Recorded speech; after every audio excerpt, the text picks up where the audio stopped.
আমি বারংবার উত্তর প্রশ্ন করেছিলাম, চিঠি দিয়েছিলাম, একটারও উত্তর দেওয়া হয়নি। এফআরসিপি নিয়ে আমার সাথে অন্যায়ভাবে প্রথমে পিই কমিটি আমাকে ডেকে পাঠালো, সেখানে বললো আমি নাকি ব্রিচ অফ এথিক্স করেছি। আমি পিই কমিটি সেখানে দেখা করে সমস্ত তথ্য দিয়ে প্রমাণ করে এলাম ব্রিচ অফ এথিক্স করিনি।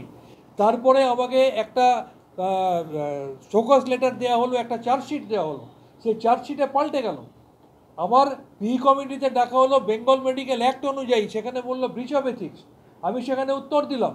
তারপর চার্জশিট এলো, সেখানে বলছে ইন্ডিয়ান মেডিকেল কাউন্সিল অ্যাক্ট অনুযায়ী, সেটা হচ্ছে ইনফেমাস কন্ডাক্ট।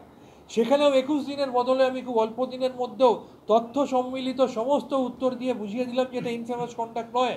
আমি আবার বলছি, আমার এমবিবিএস এবং আমার ডিএমআরটি বৈধ ডিগ্রি নিয়ে আমি প্র্যাকটিস করি রেডিওলজিস্ট হিসাবে।